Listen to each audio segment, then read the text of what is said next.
Gerginski. I'm the acting head of the Macedonian mission in Geneva, to the permanent mission to the UN, WTO, and other international organizations, and as well involved in these issues since about 2002, 2003, where I used to work for the Macedonian president at that time, the late Trajkovski, advising him on information society.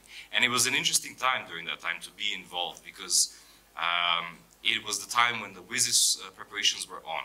And actually, this is one of the things that I want to kind of infuse throughout in this conversation, which is the WSIS process, as it was a process of, I would say, among other things, building trust.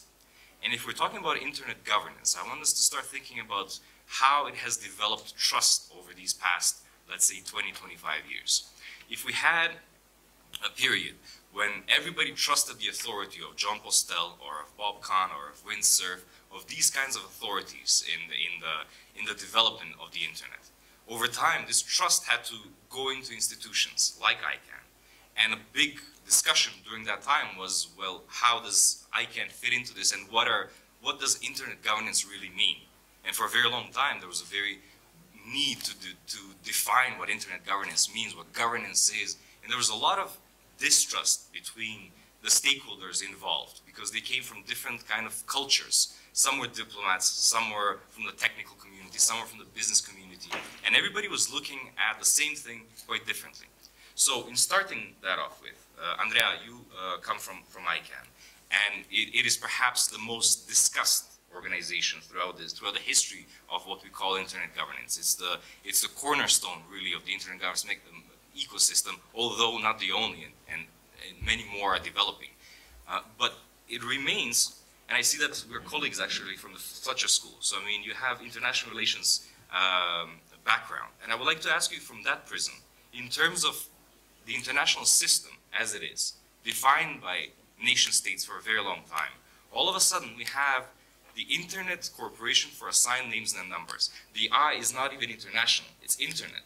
So I mean, and with the IANA transition right now, ICANN is fully kind of, with the exception that it's founded in California and as an NGO, well, not as an NGO, as a corporation incorporated under California law, any other connection to a country has now been almost taken out. So it exists as a standalone organization, very important, and yet out of the international system in a way. Would you like to kind of start, but first tell us a bit about ICANN, but then perhaps like jump that into that. Thank you. A very interesting question, and congratulations for graduating in Fletcher.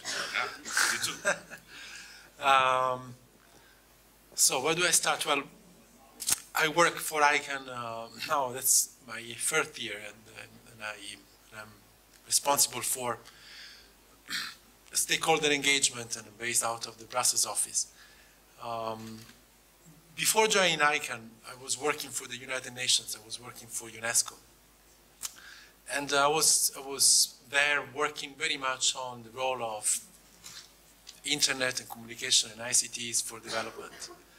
And so we looked at the internet back then as a tool for development, as a tool for helping people and countries to increase their economic power, growth. And back then, the whole discussion around internet governance was very much focused on the digital divide, focused on this new technology that suddenly brought tremendous development for some countries, tremendous development on possibilities for people to connect to each other. And as you said, all of that was based in a almost full trust of this technology. These technologies that brought us back then was Wikipedia or Google, the possibility to open up a computer or a mobile phone nowadays and reach everyone else in the world, regardless of borders. It was very much infused by a full belief in the amazing side of this recent technology. And for many years, even before I joined ICANN, ICANN was seen as an important organization that probably was doing something that governments should have been doing.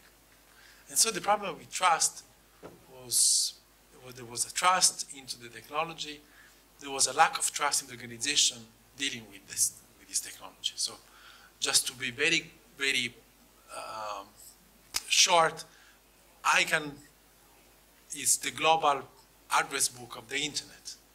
So the internet doesn't exist by itself. It's not like a beautiful lake next door. It's not a natural resource. The internet is a network of networks. And these network of networks, they look like one single internet because they all use the same common address system. And ICANN, at the very simple, the simplest point, it's the manager of this address book that allows thousands of networks to connect to each other, look like one single network. So that's the work that ICANN does. So as I was saying, there was a trust into the internet, but a lack of trust in this organization for political reasons. When I joined ICANN, this lack of trust in the organization wasn't that prominent internally until one precise point, actually until one precise day. And we go back into June 2013, when the Snowden revelation came to be. And I think that suddenly the trust into the technology itself, in the internet, started to drop. And even among the technical communities that was working and developing this technology, so the engineers that they are still working and they have position at ICANN, even themselves, they were amazed is to use the soft word, on what was going on the internet, on this technology. So the lack of trust that suddenly dropped on the internet had an impact on ICANN itself, and had an impact also on the communities and the governments, starting with the US government. No, I just want to keep kind of things that we can come back to this. Yeah. But I think that one of the elements of trust in one of the stakeholders throughout has been a lack of trust, perhaps, by the technical community and by business, perhaps, in governments. And I think that still kind of exists, although there was a time when things started the stakeholders started getting together, started speaking a similar language. But this lack of trust in states has not translated fully into a lack of trust into perhaps the companies that are having a lot more of the information than the states are having. Well, if you go back to those days, so that was June 2013, the lack of trust was very much also on those big companies that made the internet as we know it today. So we learned back then that Google, Facebook, Yahoo, Microsoft, they were sharing their databases to the National Security Agency. In hindsight, looking back, you will see that the trust that they lost back then, it didn't last very much. So they didn't lose many users. But the trust in government, that was more problematic. And that, I have to say that the lack of trust in government is what it finally pushed the US government to say, okay, it's time for us that we let go our control over ICANN that back then was a very formal control, was a control of due process. We can go more in depth if you're interested. But they consider it was a symbolic control, and that would completely disrupt the trust on the internet as well. To make an example, back then, we had clear threats of countries that would come to the US government, would come to ICANN and say, we don't trust you anymore. We have the proof that you're not doing what we thought nobody would be able to do on the internet, although there was a big lie also on that. So we would basically disconnect from that model of the internet, disconnect from that technology, and have our own internet. So that threat unleashed the process, to me, that brought to the ICANN to become completely independent from the US government, and also saved the face of many internet corporations that, that saw their business at stake, because One thing is to have one single network that allow you to have almost 2.5 billion of users and potential customers. And one is to have a world where we go back into 197 countries and probably 197 internets. Yeah. Thanks, Andrea. Zdravko, one is the US government, and perhaps the Snowden revelations did really force the US government to kind of go into a given direction in terms of transparency, and given that it was the guardian of the internet for such a long time, the place where it started developing.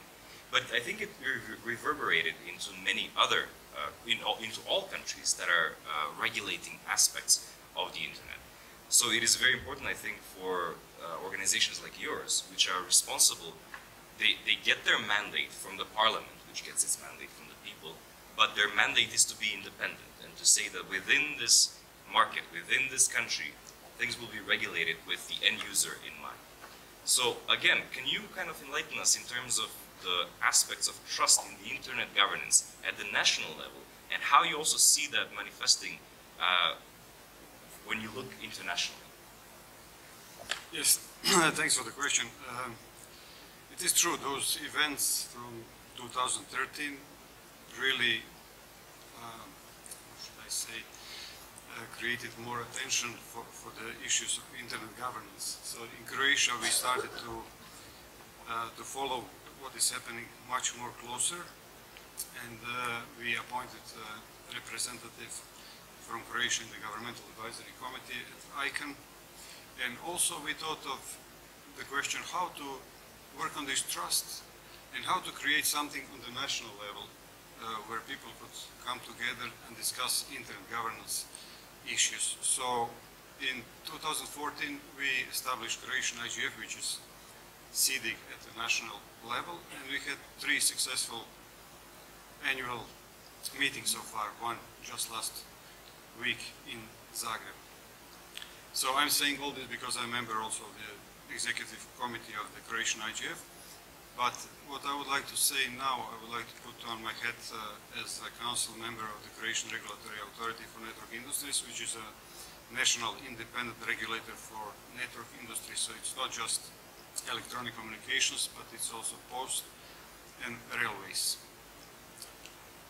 Because what we do, and this is why this session comes together, it is a good mix. What we do as a regulator, it has huge impact on many issues that affect the end users and how end users are using and living internet today. So I see many topics here on the zero rate, net neutrality, and so on, because it all depends how the national, so classical network regulators would affect, first of all, connectivity. So we need to have all the people connected so that we can talk about other things.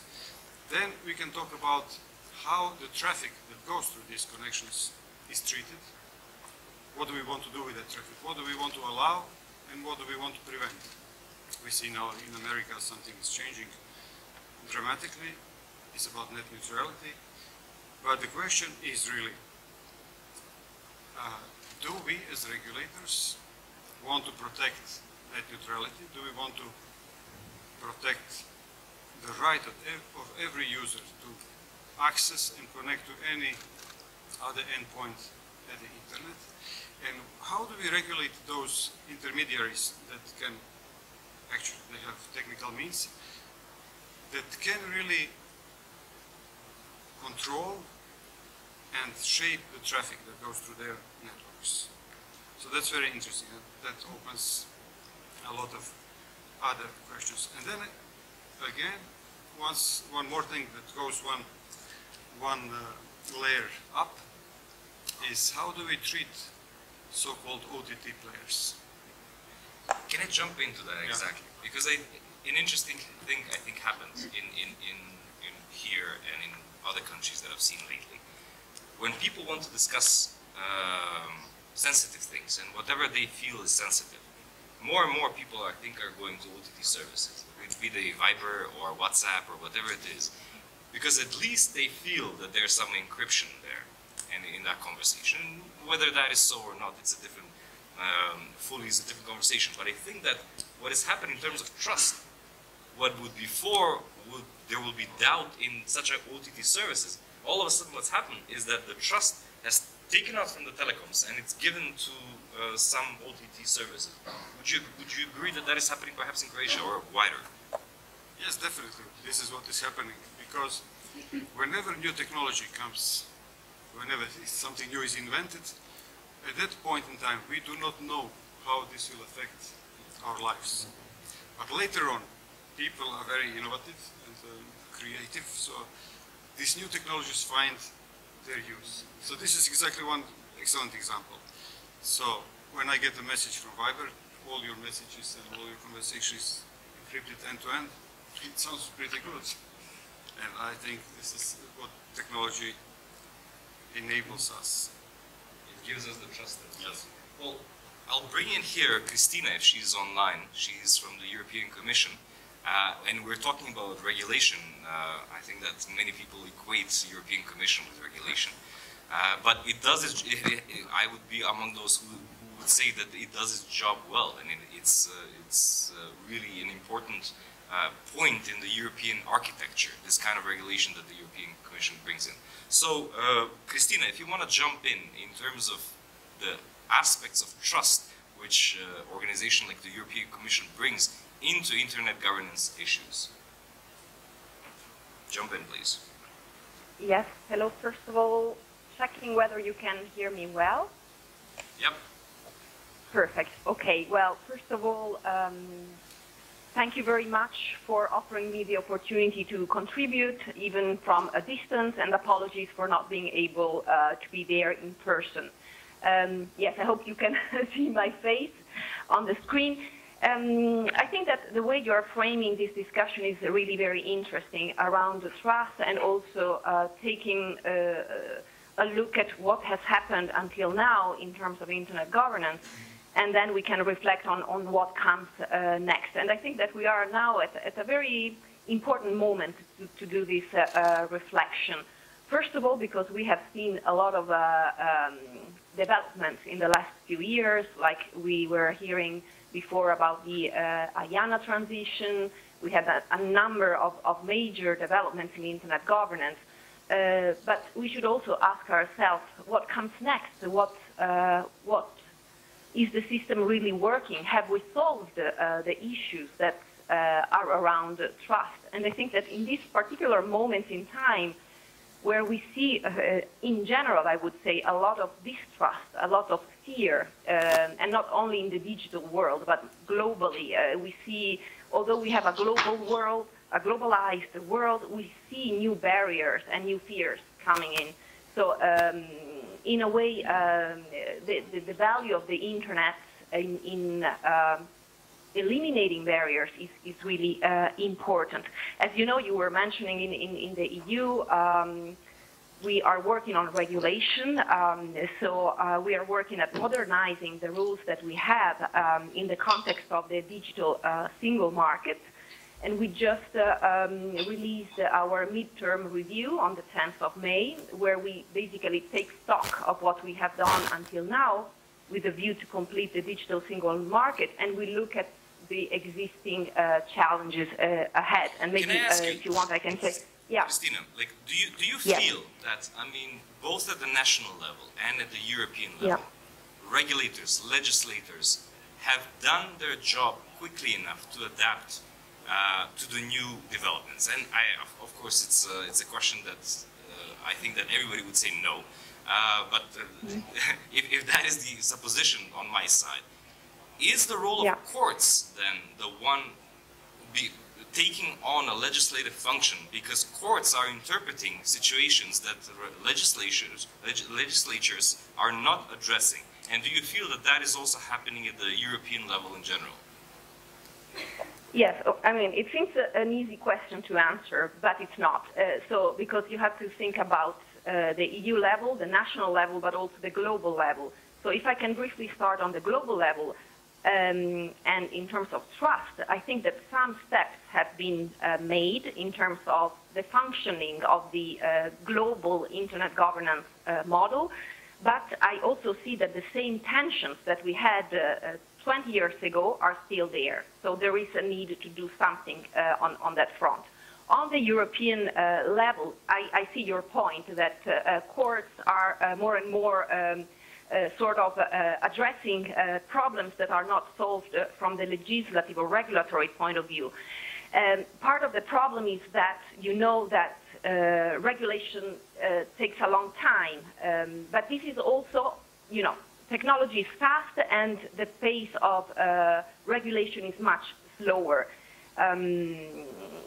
At the same time, when we manage to do something, like for instance, I'm thinking about net neutrality rules or the NIS directive, the Network on Information Security. So there you had long process, but the added value is that you have really the possibility to involve all stakeholders to consult in a very democratic way, and then you arrive at rules that are fit for purpose. And I'm thinking in particular at the case of the net neutrality rules, where we had a long process, but in the end, we were able to enshrine in regulation a very important principle, which is that of the open internet. While also the previous speaker was making reference to a different situation, for instance, in the US.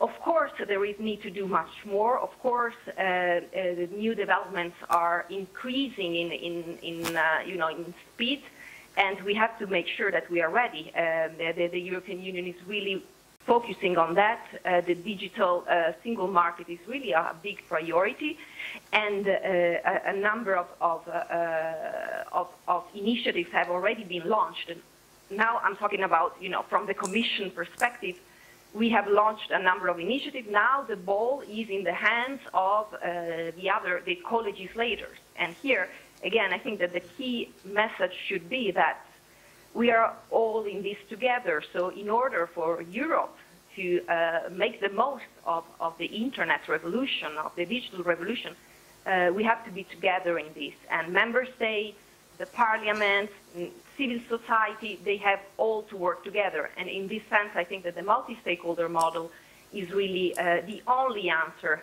we have. It's not a perfect model. There is indeed, you know, a lot of things that we should look at, but it's the only model that can really be viable. Thank you very much, Christina.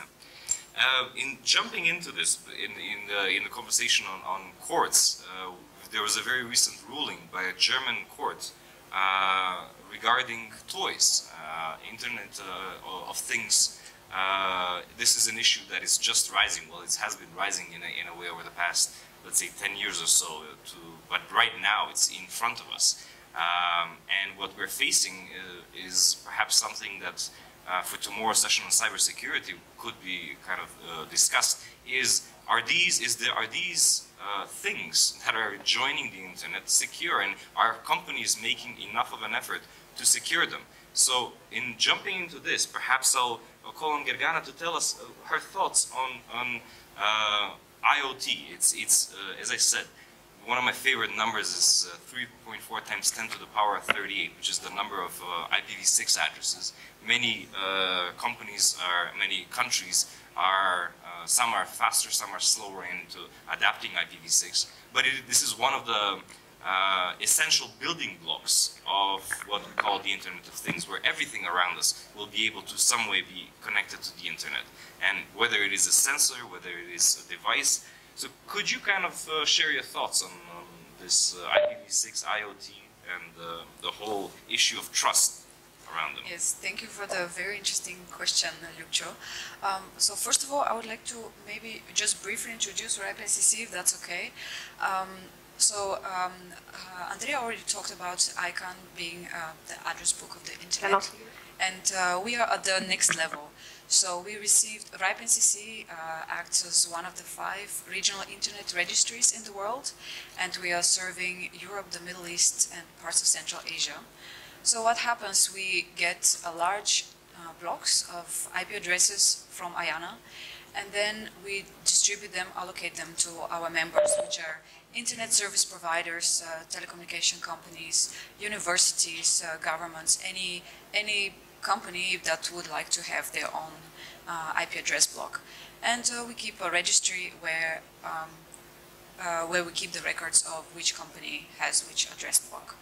And trust is very important in our business, of course. We're in a very lucky position to be to act as a neutral organization, neutral entity, without any ambitions to influence policy.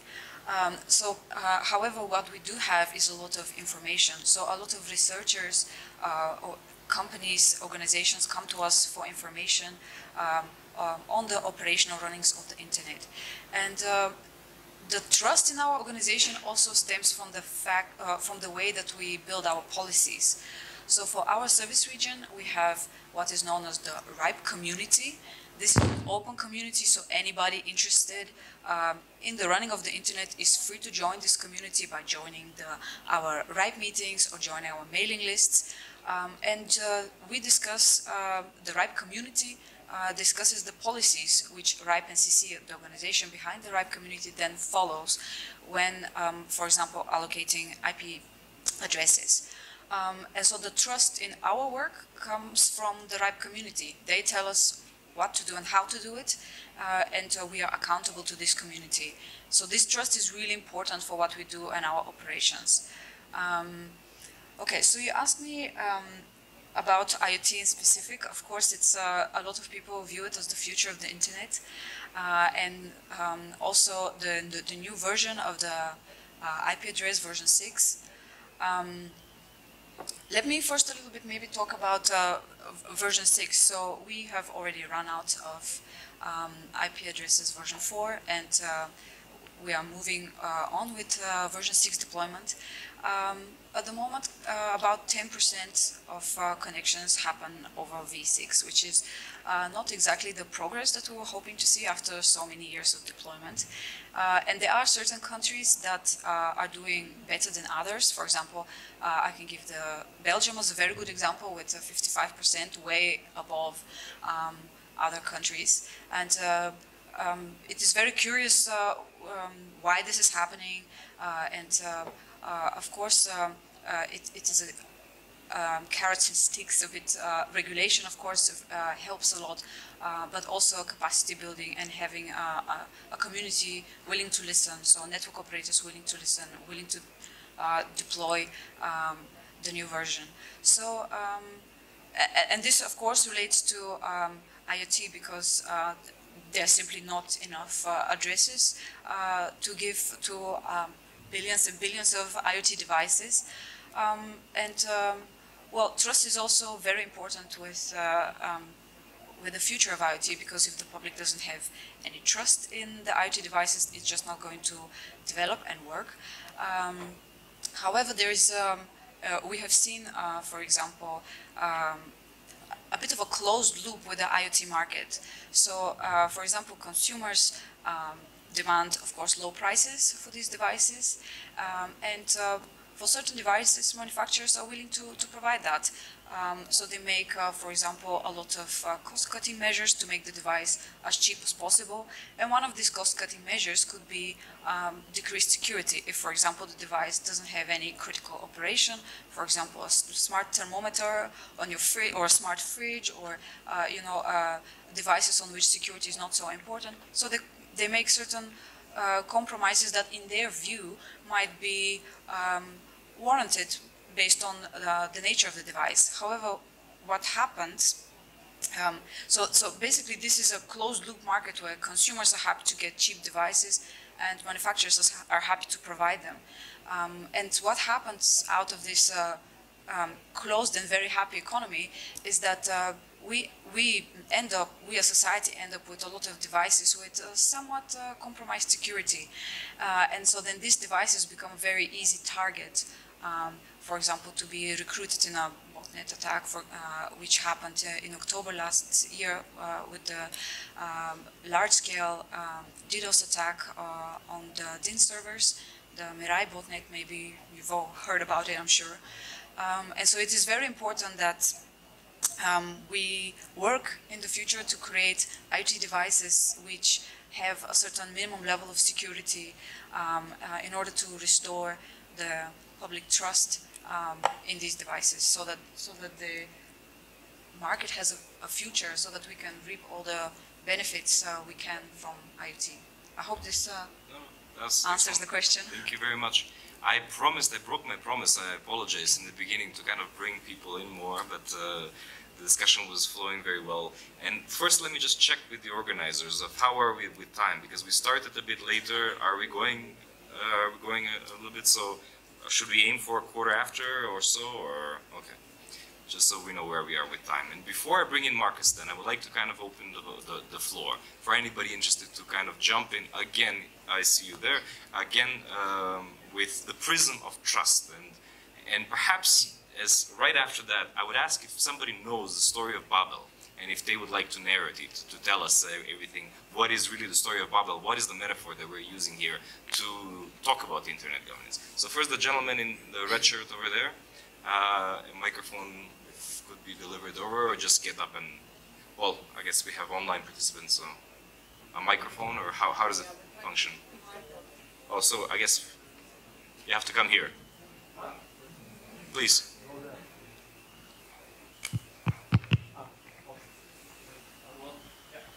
And who's ready to tell us the story of Babel after? Anyone? Nice. You cannot check Wikipedia in the meantime. Thank you. Hi, my name is Doman. I'm coming from Slovenia, representing the NGO sector. I just have a comment on the whole debate about IoT and development and what it should be done. I think for starters, we should stop letting the marketing department telling the engineering department what it should do. Because right now, the whole IoT is being developed on a whim by marketing, who then bothers the engineering sector to produce a device which isn't secure, which has to be cheap, like you said, which has to be on the market in 3 months from the zero to, I mean, the entire development process has to be executed in 3 months, and I think that's bad.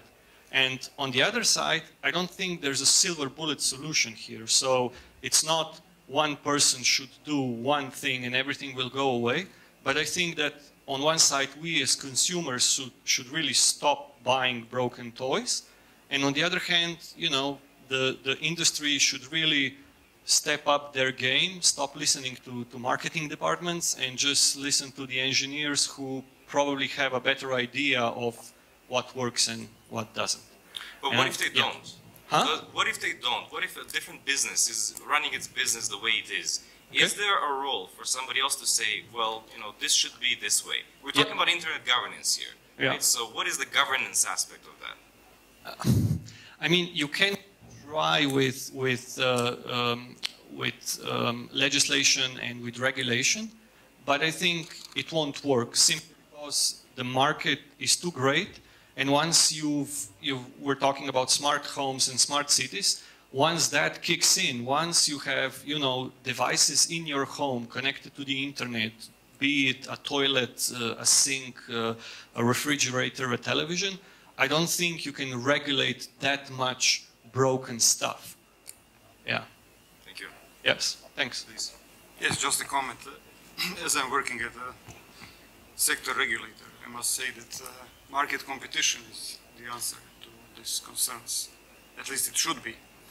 And our task would be to really enable that market competition, to create environment in which good phones, secure phones, or end-user devices would really be sold at the end of the day.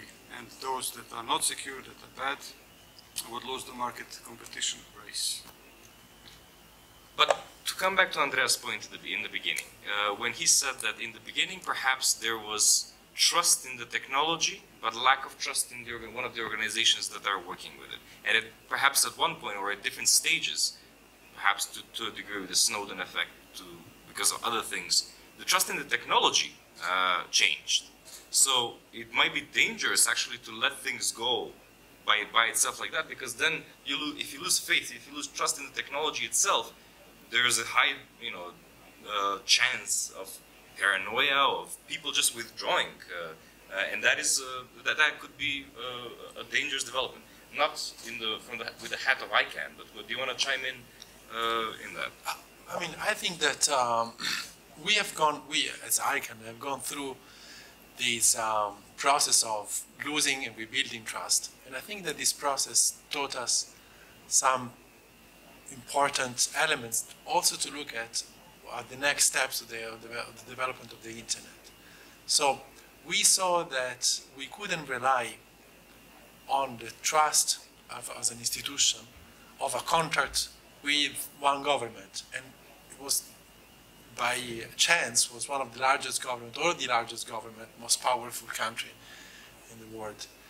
At one point that couldn't support us anymore. So we had to go through a process that opened up completely the structure and allowed everybody to come in and design the mechanism through which ICANN is accountable. In a way, we saw that we move into a world where the trust is no longer vertical. You tend to do not trust anymore your government or the big company, but the trust is much more fluid. You try to trust more your community, people that you know, the network next to you, which also is a network effect of the internet.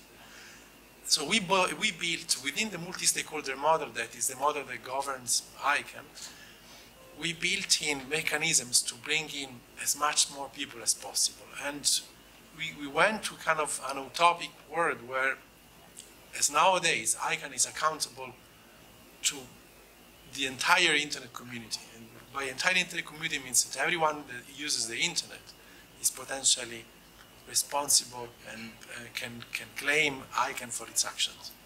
Now, with that, we did consolidate trust. I'm now looking to a world where in 5-10 years we will have self-driving cars. We will have chips installed on our skin that will continue monitoring our heart rate, our blood pressure, and will send these data to some database, some server. We're already doing that, but we'll do that in a way larger scale, and many of us will do that. So we are now lacking this process of building this trust, where you bring at the table not only more the government and the companies, but you bring them into a framework where everybody can share the trust and builds a network and builds a systems that keeps everybody accountable.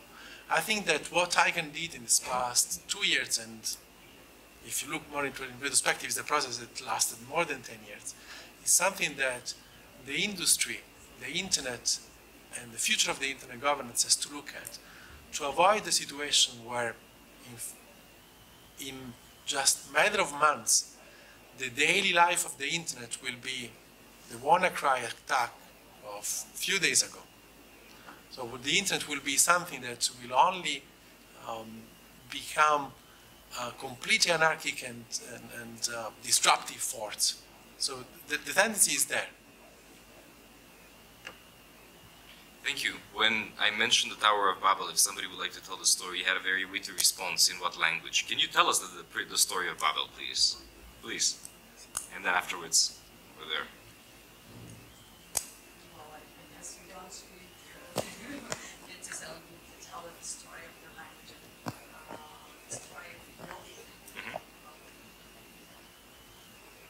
Well, my question was about in which language.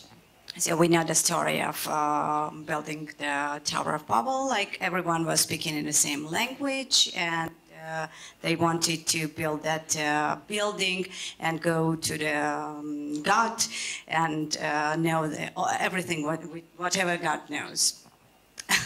And then, well, this is an interesting and mysterious story.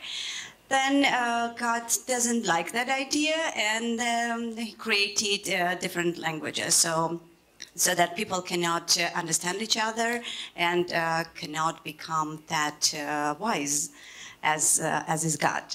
And thus was created so many languages in the world, and they are anymore understand to each other, and the quarrels, etc., is going on around, and since then we have very many languages in the world, and we are trying to recreate this environment when everyone in population in the world can have the same language, can understand to each other, and can sit around the same table, have the same concerns, and what is more important, to understand and have the same language.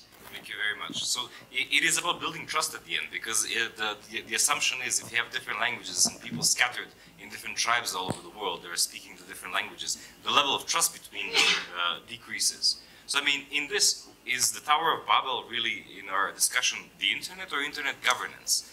I think that, you know, I think Diplo had, like, some time ago, this internet governance structure of a building in construction, where at the bottom, very solid, and as it got up.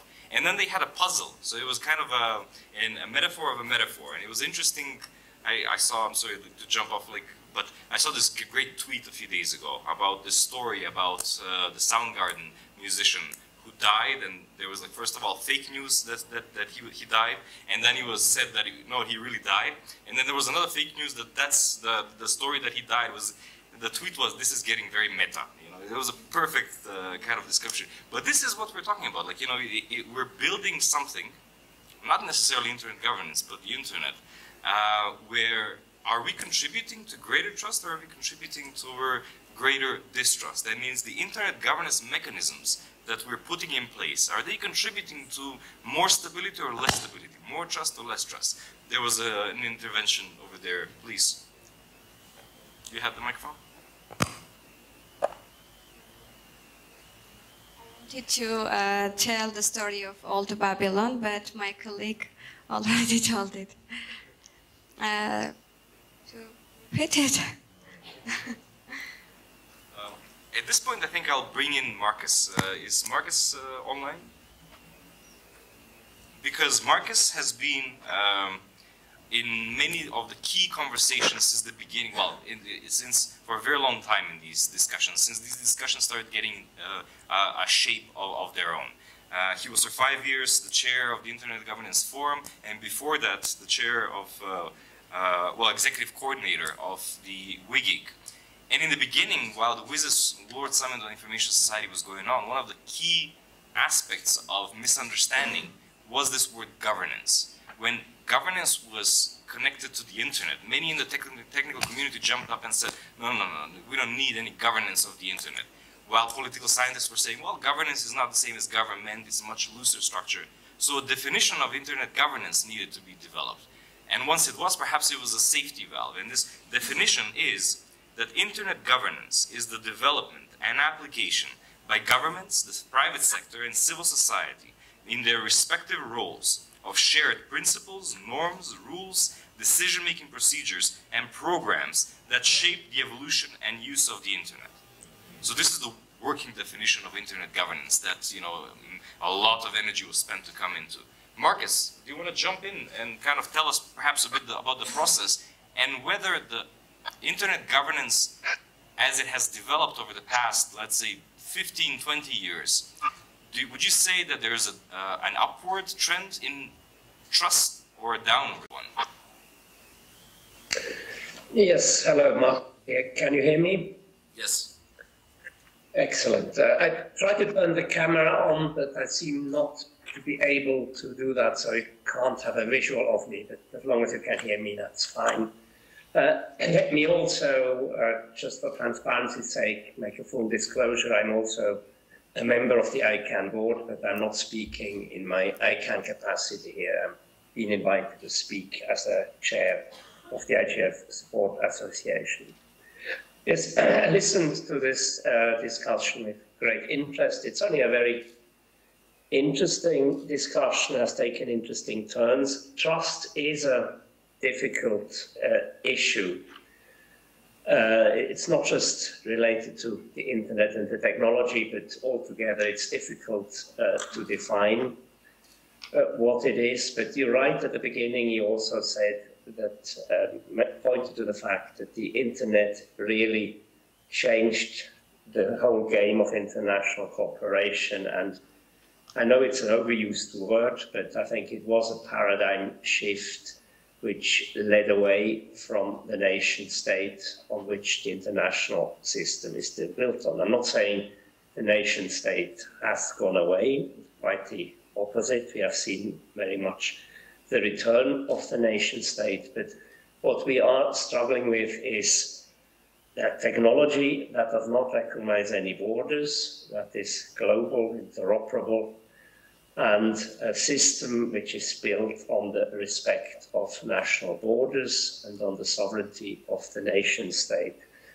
Now, when the technology developed, there was a consensus that governments did not want to overregulate the technology and step in too much to stop, as it might, they felt at the time, that might have stopped the development of the technology. And indeed, it has been a very fast-moving technology, and nobody ever claimed that the internet was perfect. I've heard Bob Kahn, one of the co-inventors of the TCP/IP, who is within SURF, generally considered to be one of the fathers of the internet. He said, when we built the internet, we built it to be open and not to be secure. And what I heard in the discussion also on IoT were all very good points, but I think they also left out a bit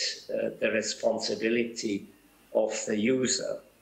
And that's what many people call cyber hygiene. You know, how often do users change the password? And especially with IoT, it has sort of been revealed that a lot of these toys are delivered with a set password on 000, and the user is supposed then to change it, but he doesn't do it, and obviously that makes them very vulnerable to attack. So now your question, has trust increased or decreased? And a lot has been said about the loss of trust related to the disclosures made by Snowden, and I fully agree with everything that has been said, and what also Andrea said. I heard it from technologists, I heard it from, at the time, from the chair of the Internet Engineering Task Force. Yes, we knew that that was happening, but we were surprised by the scale of it, and that was the real shock, and that certainly undermined the trust in the technology if this can happen. And there was always the political dimension, of course, and that has always been mentioned, that the role of the one predominant superpower in the internet, there was one power that was a little bit more equal than others. Now, to give that government, the US, the credit, when they set up ICANN, it was an innovative move that was based on the conclusion that in order to cope with a fast-moving technology, it would not make sense to give the responsibility for handling the technology to a classical intergovernmental organization, that something new needed to be created.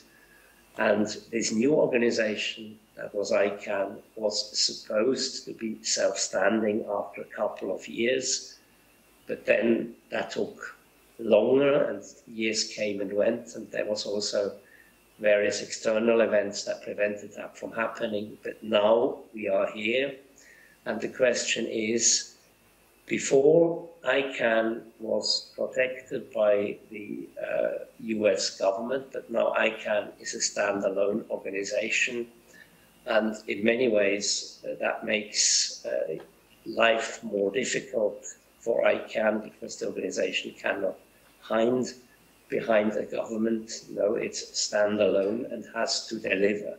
And of course, ICANN is not the only organization.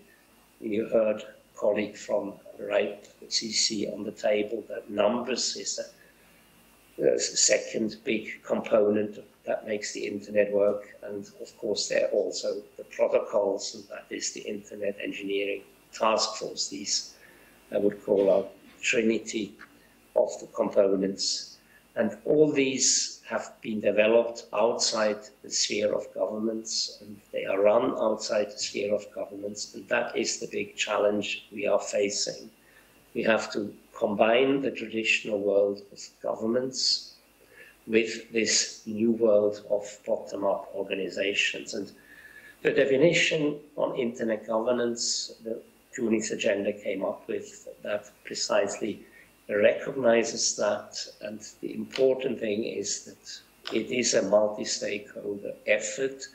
And now, over the past 10 years, I think there is much more confidence that this multi-stakeholder effort actually works and that there is no way back. I heard what Christina said, and that's a representative of the European Commission, clearly says multi-stakeholder way is the only way of dealing with this technology.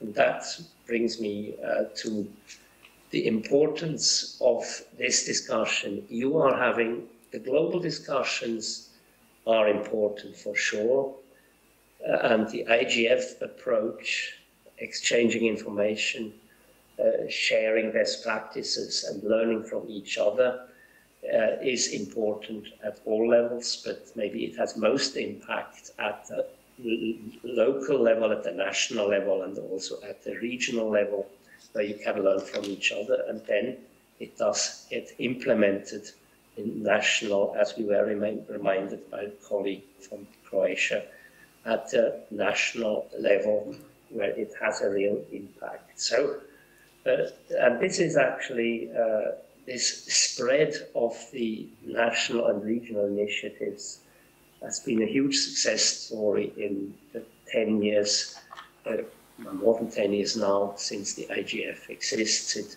really has grown. It was not part of the mandate. The Tunis agenda recognizes the importance of multi-stakeholder strategy in the national implementation of information society. But it does not set up the template for the national and regional IGFs. They came up spontaneously, and they exist now all over the world. We have more than 70 of them. And we, from the IGFSA, we are happy to support them. We have supported them last year, and we have supported CEDIC for the first 2 years and also this year. So this clearly is important, and I would also like you to think about joining the IGF Support Association, as by joining you show your support to the IGF and including all the national and regional initiatives. Thanks for your attention. Thank you very much, Marcus. And I think it's very important to recognize that, because the Internet Governance Forum started as a global response to the discussions that were developing during WSIS and during that time. So all of the bodies that have developed in the meantime, national IGFs, regional IGFs like this one, that are continental, and the ones that are connected to the global ones, there should be a feeling that the issues and the problems and the solutions are going in both directions, up and down. And that if there are solutions that are discussed at the global IGF, they come down to national IGFs, to regional IGFs, to the level of continent. So before I close and I give the word to our rapporteurs to give us a haiku of the key takeaways from this discussion, is there anyone that quickly has a burning need to say something, or should we give it to our haiku masters to distill what has been discussed? Please. My actually point of view about the regulations, maybe I'm too much against those rules, because when you see who is making the rules, people are making rules for people, and this is something maybe disturbing. I would give an example on the other side. For example, I was riding from Skopje to Ohrid now, and there was a sign saying you should drive 80, but I was doing 100, and if there was no sign about driving that speed, maybe I would slow down because I don't know what's next. So sometimes maybe if you let it go without any governance, maybe people would start thinking about the security of everything. And as Andrea said, maybe it's better to build a trust between people instead of building regulations about that. While I was also driving yesterday, at the same time on the radios, people started to chime me in, oh, there's like an accident here, and you should be careful over there. So in this construction of the Tower of Babel that we're discussing, it's interesting to go back to this idea quickly of this concept that was developed by Eric S. Raymond in the 90s, and in an essay called The Cathedral and the Bazaar, as two different ways of thinking of software development, specifically free, open, and free software development, but software development in general. So one idea is of a blueprint where engineers or architects sit down and they create the structure exactly how it would be. The other idea is a bazaar, where somebody comes with a need and this need is addressed, and then somebody else chimes in and with full transparency develops the software. So if we're talking about this internet governance model, perhaps it's some kind of a play between building a cathedral and building a bazaar-like structure. But here is where our haiku masters come in, and I would ask them to tell us what they've noted as the key takeaways from today's discussion.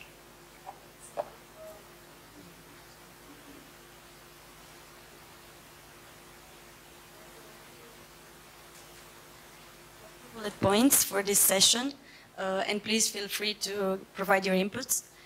So the discussion around internet governance is one around trust, and global efforts should be made in recovering this trust. An analysis of the initiatives around internet governance is necessary, with an aim of creating common actions for gaining trust of end users and in order to preserve the internet neutrality.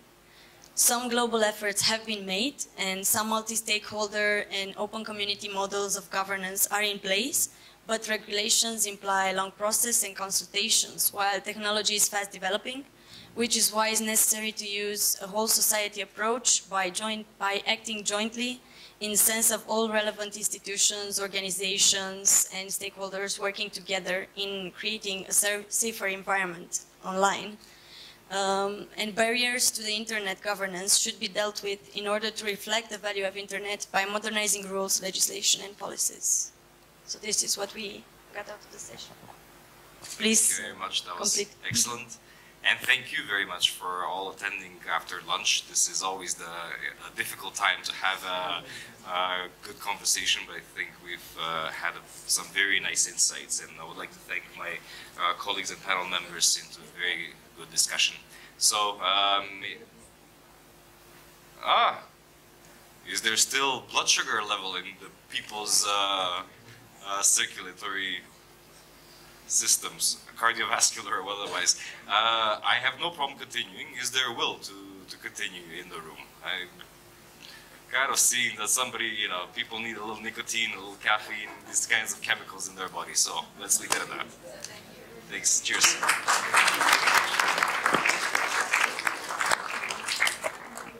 Bye.